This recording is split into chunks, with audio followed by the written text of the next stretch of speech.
آج کی نشست ہے ایک ہڈ بیتی، جسے میں نے عنوان دیا ہے میری سمجھ میں کچھ نہیں آتا۔ وہ جلدی جلدی میں بھی کتابیں سمیٹ کر باہر کی طرف چل دیتا۔ کہنے کو تو اسے دروازہ ہی کہتے تھے، مگر وہ جگہ جگہ سے پھٹا ایک کپڑے کا ٹکڑا تھا جو ایک طرف کیل کے ساتھ اور ایک طرف اینٹ کے کونے سے اٹکایا گیا تھا۔ میں بھاگتا ہوا باہر نکلتا اور ادھر ادھر دیکھنے لگتا۔ کبھی تو ساتھی انتظار کر کے مل جاتے اور کبھی دور جاتے نظر آتے۔ میں بھاگ کر ان میں شامل ہو جاتا۔ کب تک کوئی کسی کا انتظار کرتا ہے؟ اور جب آگے ڈنڈا انتظار کر رہا ہو لیٹ آنے والے پر۔ ویسے بھی جو وقت پر تیار ہوا ہے وہ دیر سے آنے والے کا انتظار کیوں کرے؟ دیر سے آنے والا کا تو تقدیر بھی انتظار نہیں کرتی۔ اسکول کی طرف جانا ایسے ہی تھا جیسے کانٹوں میں سے چادر چھڑانی، ایک جگہ سے نکالو تو دوسری جگہ اٹک جائے۔ صبح کا مسئلہ بھی بڑا گمبھیر ہوتا تھا۔ رات کو سونے کی نہ ستھری جگہ نہ کوئی مناسب جگہ۔ 60 فٹ لمبے چوڑے کمرے میں 6 لوگ کہاں سوئیں اور کہاں مرے۔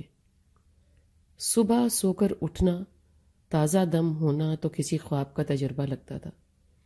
اٹھ کے منہ دھونا، کپڑے نئے نہ ہوں تو کم از کم اپنے ماپ کے ہی ہوں، یا ایسے تو ہوں کہ کسی کے ساتھ چلا بیٹھا جا سکے، ایسا بھی نہ تھا۔ ناشتہ صبح کے کھانے کو ہی کہتے ہیں، جو ہر انسان اگر صبح کھائے تو دن کو بھگتنے کے لیے تیار ہو جاتا ہے، مگر گھر میں کچھ کھانے کو ہو تو۔ اس لیے میں بھی اٹھ کر آنکھیں ملتا ہوا چل دیتا، خود کے شوق سے، جب سب سوئے ہوتے اور کوئی کہنے والا بھی تو نہ تھا۔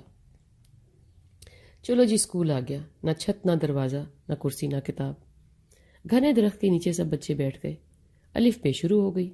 پتھریلی زمین پہ ادھر سے پتھر چبھے تو ادھر ہو گئے۔ گھنا درخت پتھ جھڑ میں ننگا ہو گیا تو ایسے ہی صحیح، آندھی ہو یا دھوپ ہو یا بادل، یہ اسکول ہے، شکر ہے کہ ہے۔ دن گزرتے گئے، ایسے ہی چلتے چلتے 8 جماعتیں ہو گئیں۔ آگے نہ کسی اور ہم جماعتی نے پڑھنا چاہا اور نہ ہی استاد صاحب کو پڑھانا آتا تھا۔ کہا گیا کافی ہے، اب کرو مزدوری اور گھر والوں کا پیٹ پالو۔ جانا ہے تو شہر چلے جاؤ اور جو جی میں آئے کرو۔ یہ آخری دن اسکول سے گھر آنا بوجھ لگا، قدم اٹھتے ہی نہ تھے۔ سامنے اندھیرا جو تھا، کس سے بات کروں اور کیا کروں؟ میں نے شہر جا کے نوکری کا سوچ لیا، مگر کس کے ساتھ، کس کے پاس؟ ایک سوالیہ نشان، اور میرے پاس اس کا کوئی جواب نہیں۔ گھر آ کے خود کا فیصلہ سنا دیا کہ چند بچے شہر پڑھنے جا رہے ہیں، میں بھی جاؤں گا۔ ہنگامہ ہو گیا، رونا پٹنا مچ گیا۔ قصہ مختصر میں چلا گیا، آگے کچھ فلمی کہانی ہے۔ پہلے ہی دروازے کا، گھر کا دروازہ میں نے کھٹکھٹایا اور پناہ مل گئی۔ جذبہ تھا شاید، دل لگا کے جو سمجھایا جاتا میں کرتا۔ کام بھی کچھ سخت نہیں تھا۔ کوئی 3 مہینے گزرے تو مالکن، جن کو میں بھی امی جی کہنے لگا تھا، میں نے بولا میں پڑھنا چاہتا ہوں، 8 پڑھا ہوں، شہر سے اسی لیے آیا تھا۔ انہوں نے اجازت دے دی۔ میں صبح اسکول جاتا جو بازو میں ہی تھا، شام میں گھر کا کام کرتا اور پڑھتا۔ کب 10 ہو گئی معلوم ہی نہ پڑا۔ نہ گھر کی یاد آئی، نہ انہوں نے ہی مجھے یاد کیا۔ میں پیسے ان کو بھیج دیتا سو وہ خوش تھے۔ مجھے اس شہر کے لوگ بہت ہی بھلے مانس لگے۔ میری پڑھائی کا مجھ پہ کوئی مالی بوجھ بھی نہ تھا، اللہ کی مرضی۔ امی جی مجھے کالج جانا ہے، میں نے یہ بھی ایک دن کہہ دیا اور وہ بھی مان گئی۔ میں روز کالج جانے لگا، چپکے سے جاتا اور واپس آ کے گھر کا کام کرتا اور پڑھائی بھی۔ میں سائیکل پہ جاتے جاتے روز یونیورسٹی کے سامنے سے گزرتا اور خود کو اس کے دروازے کے اندر ایز اے اسٹوڈنٹ جاتا محسوس کرتا۔ ایسے ہی سال گزر گئے، نیا سال چڑھا۔ ابھی تک سب اچھے سے تھا، ہمیشہ کی طرح مہمان آتے جاتے، سب مجھ سے خوش تھے، اور اتوار کا دن تو زیادہ ہی فارغ ہوتا تھا۔ اور یہ ذکر کرتے کرتے یہ منظر میری آنکھوں کے سامنے آج بھی گھومتا ہے تو میری آنکھیں نم ہو جاتی ہیں۔ جس نے میری زندگی کو زمین کی زمین پر ہی رہنے دیا۔ امی جی کا بھانجا آیا مہمان، وہ میرے لیے قہر بن کر آیا۔ وہ کچھ سودے وغیرہ لینے کے لیے فیصل آباد سے آیا تھا، پہلے بھی آتا جاتا تھا، کچھ بہت ٹیڑھا انسان تھا، مگر جی گھر کا فرد تھا۔ مجھے بھی خیر یہاں پہ 4 سال ہو گئے تھے، میں خود کو گھر کا فرد ہی گردانتا تھا۔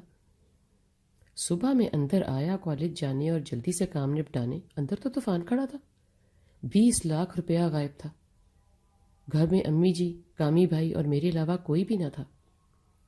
بڑے بھائی دونوں اور ابا جی تو کام سے کراچی گئے ہوئے تھے۔ باجی اور آپی کالج سے ہی ممانی کی طرف رات رہنے چلی گئی تھیں ان کی بیٹیوں کے ساتھ۔ گھر میں بس ہم 3 تھے۔ مجھے آج دیر اس لیے ہو گئی کہ میں رات کو پڑھ ہی نہ سکا، اور میں صبح پڑھ رہا تھا تو صبح نکلتے ہوئے دیر ہو گئی۔ اب کیا تھا؟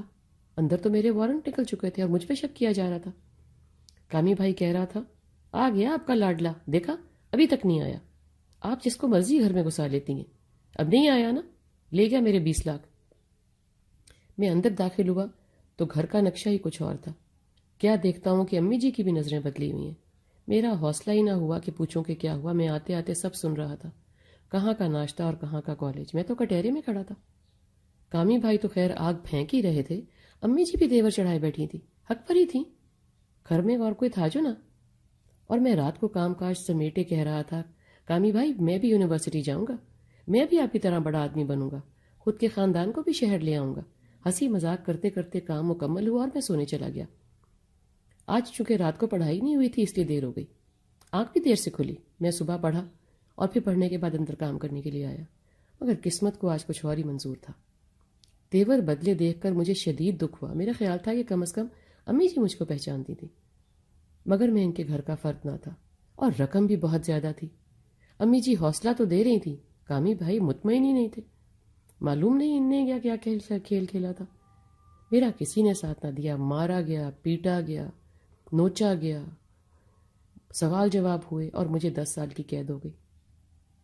زندگی جہاں تھی وہیں کی وہیں رہ گئی، بلکہ اور فنا ہو گئی۔ سب دھرا کا دھرا رہ گیا، خواب خواب بھی نہ رہے۔ ہاں، یونیورسٹی کا گیٹ میری قسمت میں ضرور تھا۔ آج میں اس گیٹ کے بالکل سامنے ایک کتابوں کی دکان میں ملازم ہوں۔ میری 5 سال کی سزا معاف ہو گئی۔ میں نے جیل میں لوگوں کو پڑھایا بھی۔ جیل کے لوگ میرے سے بہت خوش تھے۔ پہلے پوچھتے تھے، ہاں بھائی پیسے کہاں ہیں؟ مگر اب ان کو یقین ہو گیا تھا کہ یہ صرف ڈرامہ تھا، الزام تھا۔ وہ بڑے لوگ تھے اور میں کچھ بھی نہیں۔ معلوم نہیں ان 5 سالوں میں میرے گھر والوں کا کیا ہوا۔ میں باہر آیا اور پھر نوکری پہ کھڑا ہو کے ان کے پیسے بھیجنے لگا کہ کتابوں کی دکان میں کاغذوں کو چھو کر بچوں کو پینسلیں بیچ کے اپنی ٹھرک پوری کر لیتا ہوں۔ غریب آدمی ہوں نا، کتابوں سے زیادہ آٹے کی ضرورت ہے۔